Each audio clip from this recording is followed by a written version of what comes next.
할렐루야! 오늘은 12월 23일 월요일입니다. 오늘도 이 하루 하나님과 동행하는 모든 성도님들의 삶에 하나님의 은혜와 은총이 충만하기를 소망합니다. 이 시간 함께 나눌 하나님의 말씀은 시편 111편 1절에서 5절 말씀입니다.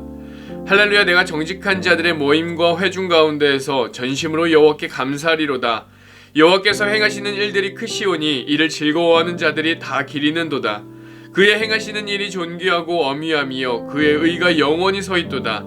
그의 기적을 사람이 기억하게 하셨으니 여호와는 의로우시고 자비로우시도다. 여호와께서 자기를 경외하는 자들에게 양식을 주시며 그의 언약을 영원히 기억하시리로다. 아멘. 네, 우리 사랑하는 성도님들, 여러분에게도 가장 사랑하는 찬양 또 찬송가가 각자 하나씩 있으시죠? 저에게도 가장 사랑하는 찬양이 또 찬송가가 있습니다.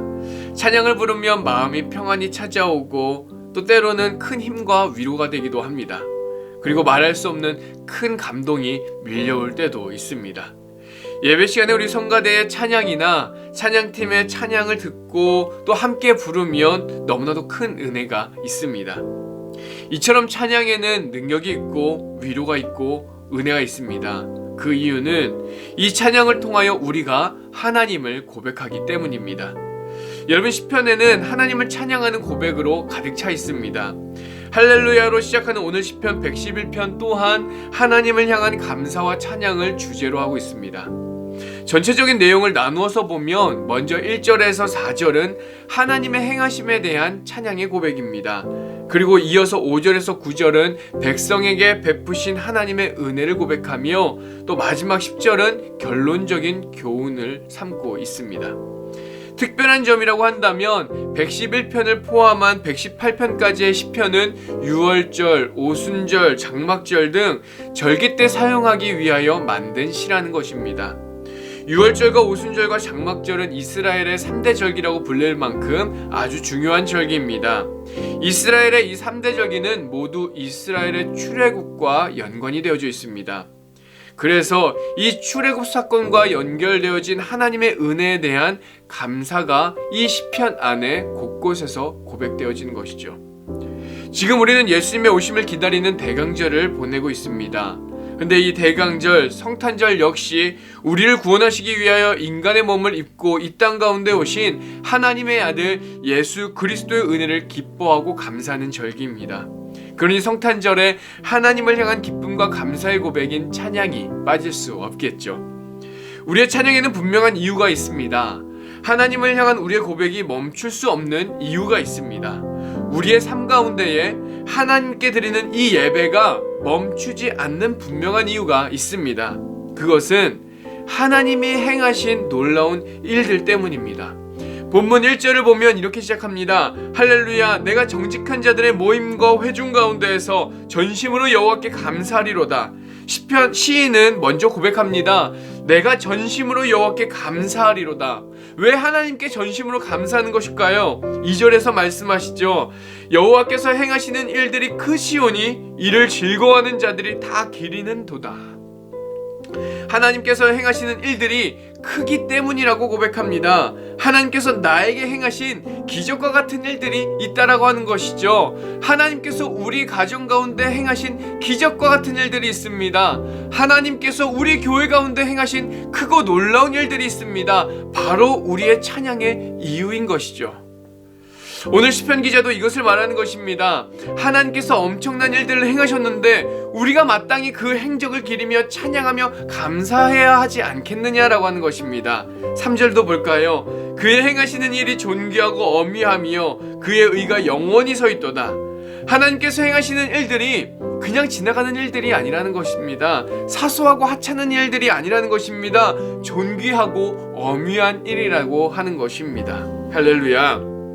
지금도 하나님께서는 우리의 삶 가운데에 이러한 기적과 같은 일들을 행하고 계십니다. 우리가 이 아침마다 기도하는 제목들을 들어주시고요. 우리의 삶의 모든 계획과 해나가는 모든 일들의 일거수일투족을 다 지켜보고 계십니다. 그리고 주의 손길이 필요할 때마다 합당한 은혜로 우리와 함께하고 계십니다. 아멘. 여러분, 바울은요, 자신이 가는 곳마다 또 자신이 잡혀가는 곳마다 예수님께서 자기에게 행하신 크고 놀라운 일들, 그 기적과 같은 일들을 고백합니다. 그 고백이 어떠한 때는 설교가 되기도 하고 어떠한 때는 간증이 되기도 하고 때론 감옥 안에서의 찬양이 되기도 하는 것이죠.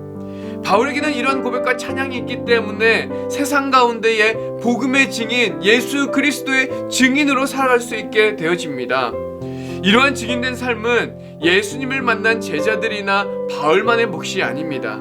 오늘 이 시편 기자가 하나님의 행하심을 소리 높여 찬양하는 것처럼 우리도 증인된 삶을 살아야 합니다. 나의 삶 가운데 역사하시는 하나님, 나의 삶을 인도하시고 내게 은혜 베푸시는 그 하나님, 하나님의 행하심을 세상 가운데 증거하며 살아가는 우리 모든 성도님들 되시기를 간절히 소망합니다. 10절 후반부에서 시편 기자는 이렇게 고백합니다. 여호와를 찬양함이 영원히 계속되리로다. 아멘, 할렐루야. 하나님을 경외하는 자, 이렇게 최고의 지혜를 가진 자의 삶에는 하나님을 향한 찬양이 영원히 계속된다라고 말씀하십니다. 하나님을 향한 찬양이 끊어지지 않는다라고 말씀하십니다. 하나님이 나를 위해 행하신 크고 놀라운 일들이 있기 때문이죠. 그런 하나님을 경외하기에 하나님을 향한 찬양이 끊어지지 않는 것입니다. 오늘 이 말씀의 제목과 같이 찬양의 이유인 것이죠. 감사하는 자의 삶에는 감사의 제목이 넘쳐납니다. 찬양하는 자의 삶에는 찬양의 이유가 넘쳐납니다. 우리의 삶에 하나님을 향한 찬양과 감사가 끊어지지 않기를 소망합니다. 오늘도 하나님을 경외하는 마음으로 가장 큰 지혜로 주님 앞에 기도하는 우리 모든 성도님들, 주님 앞에 찬양으로 영광 올려드리는 우리 모든 성도님들의 삶 속에 하나님의 크신 은혜가 넘쳐날 수 있기를 이 시간 주님의 이름으로 간절히 축원합니다. 이 시간 주님께서 가르쳐주신 기도로 함께 기도하겠습니다. 하늘에 계신 우리 아버지여, 이름이 거룩히 여김을 받으시오며 나라가 임하시오며 뜻이 하늘에서 이루어진 것 같이 땅에서도 이루어지이다. 오늘 우리에게 일용할 양식을 주시옵고 우리가 우리에게 죄 지은 죄를 사하여 준 것 같이 우리의 죄를 사하여 주시옵고 우리를 시험에 들게 하지 마시옵고 다만 악에서 구하시옵소서. 나라와 권세와 영광이 아버지께 영원히 있사옵나이다. 아멘.